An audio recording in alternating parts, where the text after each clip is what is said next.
अस्सलाम वालेकुम नाजरीन, मैं हूँ वजिया जुबैर और आज हमारे साथ मौजूद हैं तनवीर रऊफ साहिबा। हमारी बहुत अच्छी आंटी, हमारे चैनल पे पहले भी इनकी वीडियोस मौजूद हैं और लोग कह रहे थे कहाँ गायब हो गई हैं तनवीर आंटी। तो तनवीर आंटी कहीं गायब नहीं हुई थी, हम गायब हो गए थे, यानी हम एबटाबाद शिफ्ट हो गए, जिसकी वजह से हमारा राब्ता नहीं हो सका आंटी के साथ। और जब हम कराची आए तो हमने कहा कि क्यों ना इस मौके का फायदा उठाया जाए और आंटी से मुलाकात की जाए। और सबसे खुश आइंद बात यह है कि आंटी की किताब बुढ़ापा भी खूबसूरत है आ गई है। तो हमने कहा क्यों ना हम इस पे ही बात कर लें, क्योंकि इनकी जो किताब थी जिंदगी खूबसूरत है वो मुझे पर्सनली बहुत पसंद है। इवन जो खवातीन परेशान होती हैं, डिप्रेशन जिनको लगता है, तो मैं उनसे कहती हूँ किताब पढ़ें। वो किताब पढ़ के वो इतना एंजॉय करती हैं और नए रास्ते नजर आते हैं उस किताब को पढ़ने के बाद। तो आंटी, इतनी अच्छी किताब जब लिखी है आपने, जिंदगी खूबसूरत है, तो वो चले आमतौर पर लोग कुछ ना कुछ अखज़ कर लेते हैं अपनी जिंदगी से, अच्छा, लेकिन बुढ़ापा भी खूबसूरत है, ये तो बड़ी अनोखी सी बात हो गई। और ना लोग तो बुढ़ापे से बड़े परेशान होते हैं, एंजाइटी के शिकार हो जाते हैं कि पता नहीं बुढ़ापे में क्या होगा हमारे साथ। तो ये किताब आपने कैसे लिखी, कैसा ख्याल आया और क्या है इस किताब में? जिंदगी तो खूबसूरत है ही। वो किसी उम्र की हो, किसी दौर में हो, किसी जगह हो, किसी हालत में हो, जिंदगी खूबसूरत है। बिल्कुल। अब उसको खूबसूरत बनाना वो हमारा काम है। नेमत तो अल्लाह ने दे दी हमें जिंदगी की शक्ल में, लेकिन उसको खूबसूरत या बदसूरत बनाना वो हमारे इख्तियार में है। तो मैं अपनी जिंदगी से बचपन से बहुत मुतमईन हूँ, बहुत खुश हूँ। मुझे किसी चीज़ की कभी ना तो कमी महसूस हुई और ना कोई शिकायत हुई, ना बचपन में, ना जवानी में, ना शादी के बाद, ना रऊफ साहब के बिछड़ने के बाद, ना अब बुढ़ापा तक, यहाँ तक आने में मैं कितनी खुश नसीब हूँ। मैं 76 साल की हो रही हूँ, तो ये कितनी बड़ी नेमत है अल्लाह ताला की कि उसने मुझे होश हवास के साथ कायम रखा हुआ है। तो जिंदगी तो खूबसूरत है। तो जब मैंने पहली किताब लिखी कि जिंदगी खूबसूरत है, तो जुबैर से भी मेरी बात होती थी, याद है जुबैर, हम पहले भी जिक्र करते थे कि हम बुढ़ापा भी खूबसूरत है, उसके ऊपर भी हम किताब लिखेंगे, वीडियो बनाएंगे, सब करेंगे। फिर आप लोग वहां चले गए, तो लेकिन वो मेरे हॉन्ट करती रही कि मुझे इसके ऊपर काम करना है। तो मैं उसमें अपनी जिंदगी के, मैं सब कुछ सच सच लिखती हूँ। मैं कुछ बना के नहीं लिखती, झूठ नहीं लिखती। और जो कुछ मेरी जिंदगी में मेरे साथ गुजरा है या जो मैंने गुजारा है वो इस किताब में मौजूद है। अब इस पे आप कुछ और पूछना चाहती हैं तो पूछ लीजिए। हाँ बिल्कुल। अच्छा ये बताएं आप कि जब आपने ये किताब लिखी बुढ़ापा खूबसूरत है, तो आपको कैसा रिस्पांस मिला? हाँ, बहुत अच्छा सवाल है कि इस पे लोग ताज्जुब, इसका जो उन्वान है ना, उसी पे बहुत लोग ताज्जुब करते हैं कि ये क्या बात हुई कि बुढ़ापा भी खूबसूरत है। जिंदगी खूबसूरत तो समझ में आती है कि जिंदगी में हलचल है, बहार है, भागना दौड़ना है, रौनकें हैं, रंगीनियां हैं, लेकिन बुढ़ापे में क्या खूबसूरती है भाई? तो मैं कहती हूँ बुढ़ापा तो बहुत ही खूबसूरत है। एक तो आपकी इज्जत बहुत मिलती है। आप बस में जाएं, लोग सीट छोड़ देंगे।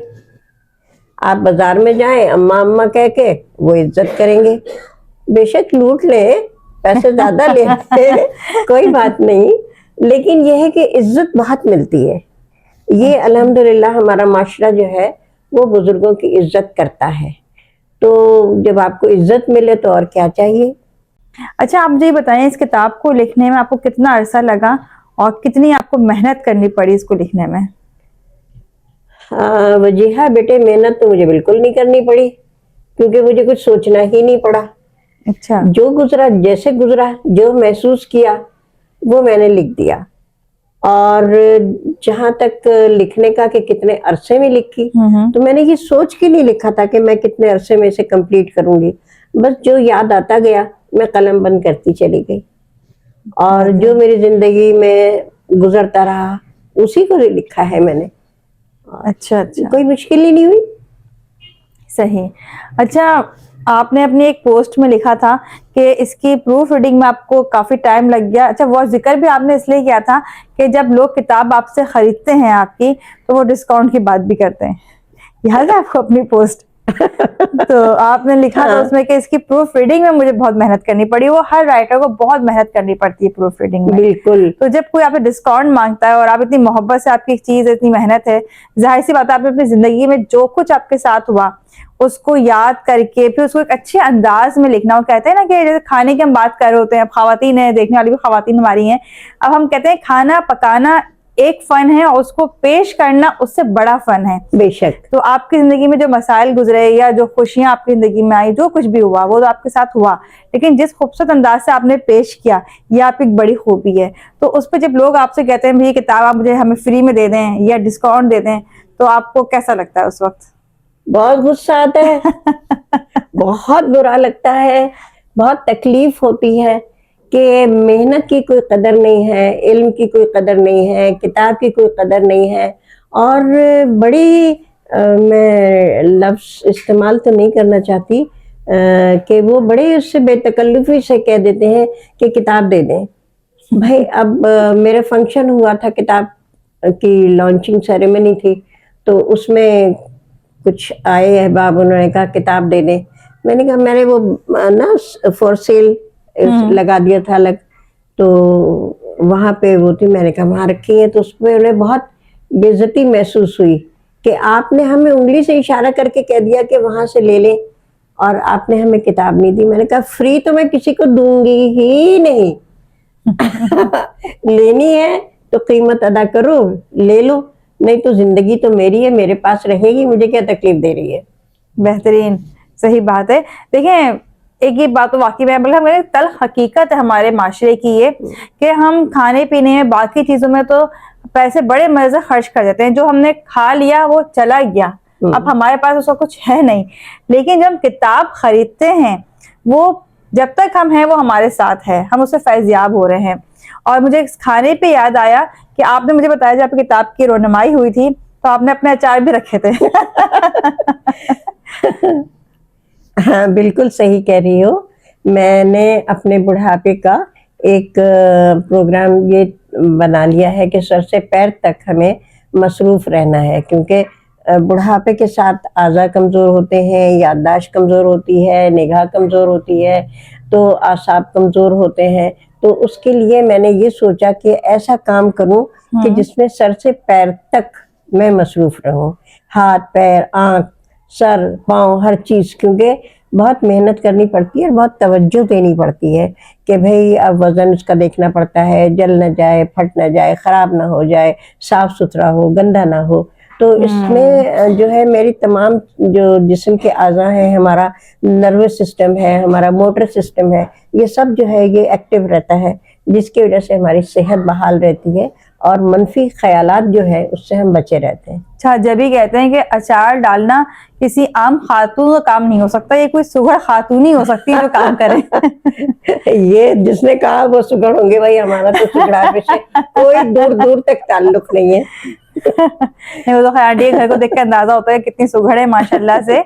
और अचार भी, तो फिर क्या हुआ, आपने वहां पर अचार भी रखे अपने? तो हाँ भाई, वो बात बीच में रह गई कि किताबें तो हमारी कम बिकी और अचार सारा बिक गया। देखिए, यहाँ पे हमने अपनी वीडियो में अचार का भी जिक्र इसलिए किया है कि किताब तो आप लोग लेंगे ही इंशाल्लाह आंटी की पढ़ने के लिए, लेकिन इसके साथ साथ अगर आप लोग फूडी हैं और आप लोगों को अचार पसंद है तो आंटी अपने अचार भी सेल करती हैं, अचार भी आप ले सकते हैं इनसे।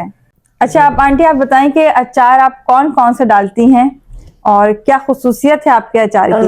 हाँ, पहले तो मैं ये बताऊं कि अचार जो है इसकी तारीख जो है हजारों साल पर मुहित है, क्योंकि पैदल सफर किया करते थे लोग, मीलों दिनों पैदल सफर करते थे, तो उसमें अगर खाना सालन पका के ले जाते तो वो सड़ जाता या खराब हो जाता। लेकिन अचार में ये खासियत है कि ये जितना पुराना होता है उतना ही सेहत अफजा होता है, सेहत बहाल होता है। अच्छा, हाँ, और खराब नहीं होता। और अगर आप इसमें गीला चमचा ना डालें, कुछ ना करें, तो कभी खराब नहीं होता। और लंबे सफर पे लोग जाते थे, जहाज, पानी के जहाज के पहले तो सफर होता था, तो उसमें जाते थे तो वो अचार ही लेकर जाते थे। और वो देखा होगा कि पुरानी कहानियों में एक बड़ा सा डंडा होता है, उसके पीछे हाँ, है ना एक ऐसा बना पोटली बनी हुई होती है, तो उसमें रोटी और अचार होता था। अच्छा। तो वो लेके जाते थे, और भाई नेपोलियन बोनापार्ट अचार खाता था। अच्छा। हाँ, और आपके विलियम शेक्सपियर जो हमारे इतने बड़े ड्रामा निगार हैं, उनके ड्रामा जो है टेम्पेस्ट ड्रामा है, उसमें उन्होंने अचार का जिक्र किया है। अच्छा। और मलका एलिज़ाबेथ जो है, जो गुजर चुकी हैं, तो उनके दस्तरखान पे अचार जरूर होता है। अरे वाह, ये बात हमें नहीं मालूम थी। हम समझते थे कि शायद ये हमारे हिंदुस्तान और पाकिस्तान के अचार है बस। नहीं भाई, रूस, चीन और सऊदी अरब, यानी तमाम दुनिया की कौमें जो है वो अचार खाती हैं। मैंने सब जगह का अचार डाला, मैंने ब्राइन वाटर में भी अचार डाला, मैंने उसका हर चीज का, प्याज का अचार, लहसुन का अचार, करेले का, गाजर का, अरे वाह, और शलजमूली गाजर का पानी वाला अचार, मिर्चों का अचार, लहसुन का, आम का, यानी अब जिस चीज का भी नाम ले मैंने अचार डाला। और अल्हम्दुलिल्लाह कि जिसने खाया उसने पसंद किया, और जिसने नहीं खाया वो महरूम रह गया। वो महरूम रह गया। आंटी ने जिक्र किया अभी अचार का, शलजम, मूली और गाजर का। वो तो मैंने खुद टेस्ट किया, बहुत ही मजे का, बहुत ही लजीज है। और सबसे अहम बात ये कि वो खट्टा था लेकिन उसमें टाटरी ऐड नहीं थी। हाँ, टाटरी जो है वो नुकसान करती है, उससे गला खराब होता है, लेकिन मैं टाटरी नहीं डालती। राई जो है वो बहुत बेहतरीन चीज है, उससे हाजमा भी होता है। और आपको डकारे भी आई थी? बिल्कुल, डकारे भी आ गई मुझे खाते के साथ ही। हाँ, क्योंकि बहुत हाजिम होता है।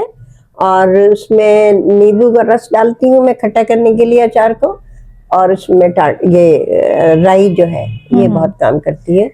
और अच्छा अच्छा। हाँ। अच्छा, आंटी जब बताई थी मुझे अपने अचार का तो बड़ा अच्छा लगा मुझे कि एक तो ये ऑर्गेनिक तो है ही अचार, लेकिन साथ साथ आंटी ने हाइजीन्स का इतना ख्याल रखा है कि आंटी बताई थी कि जीरा और जो बाकी चीजें डाली इन्होंने, उसको ना वॉश भी किया है जीरे में, क्योंकि मिट्टी बहुत ज्यादा होती है।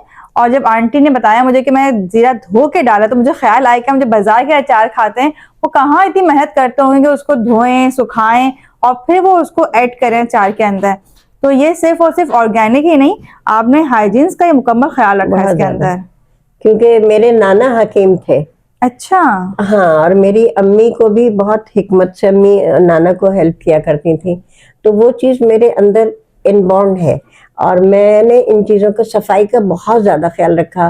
धनिया, सौंफ, मेथी, हर चीज़ को पहले मैं धोती हूँ, धो के उसको सुखाती हूँ, सुखा के फिर उसको सौते करती हूँ, फिर उसको जो है वो इस्तेमाल करती हूँ। तो इसलिए सेहत की खराबी का कोई भी एहतमाल नहीं रहता। बेहतरीन, जबरदस्त। तो इस दफा तो मुझे मजा आ गया कराची आके। एक तो आंटी की किताब पढ़ने का मौका मिलेगा इंशाल्लाह ताला, और दूसरा ये कि मजे मजे के अचार खाने का मौका मिलेगा। तुम्हें एप्पल साइडर पसंद है? बिल्कुल आंटी, आपने अच्छा मुझे याद दिलाया सेब का सिरका, क्योंकि ये तो हमारे घर में हमने बहुत जरूरी है। जुबैर जो है वो आम तौर पे खाने के बाद जब कभी कुछ हैवी भी खा लेते हैं, जैसे कि पाए वगैरह, तो वो लाजमी सेब का सिरका लेते हैं। तो आप बताइए नहीं कि आपने सेब का सिरका ही बना के रखा हुआ है? हाँ, मैंने सेब का सिरका बनाया है, और वो वाकई इतना अच्छा है। मुझे खुद भी जब कभी तबीयत भारी होती है तो मैं थोड़ा सा पानी में घोल के उसको पी लेती हूँ, तो बिल्कुल ऐसा लगता है जैसे कि चैनल बिल्कुल क्लियर हो गया, साफ हो गया। तो ये कुदरती चीजें जो है सेहत बहाल ही होती है, इनसे कोई नुकसान नहीं होता। यानी जब हमें प्रॉब्लम हो रही होती है कि हमें खाना हजम नहीं हो रहा होता, इस तरह के जो भी मसाइल होते हैं, हम इतने हैवी डोज मेडिसिन ले रहे होते हैं, उससे कहीं तो हम इतने हैवी डोज मेडिसिन ले रहे होते हैं, उससे कहीं गुना बेहतर है कि हम अगर इस तरह की चीजों को इस्तेमाल कर लें। और हमारे घर में भी ये चीजें इस्तेमाल होती हैं, और हम तो आपको भी रिकमेंड करेंगे आप भी अचार के साथ साथ सेब के सिरका का इस्तेमाल भी लाजमी अपने घर में रखें। आंटी, बड़ा अच्छा रहा आज आपसे बातें करके, बहुत अच्छा लगा, और साथ साथ हमें बड़ी मजे मजे की चीजें पता चली आपसे। और अगर आप लोग भी आंटी की किताब हासिल करना चाहते हैं तो नीचे दिए गए नंबर पर रब्ता कर सकते हैं, और आंटी के अचार हासिल करना चाहते हैं, सेब का सिरका लेना चाहते हैं, तब भी आप नीचे दिए गए नंबर रब्ता कर सकते हैं। और अगर आप चाहते हैं कि आपको आंटी की वीडियोस मिलती रहें तो आप आंटी के चैनल को सब्सक्राइब कर सकते हैं, लिंक नीचे मौजूद है। बहुत बहुत शुक्रिया। अल्लाह हाफिज। अल्लाह हाफिज।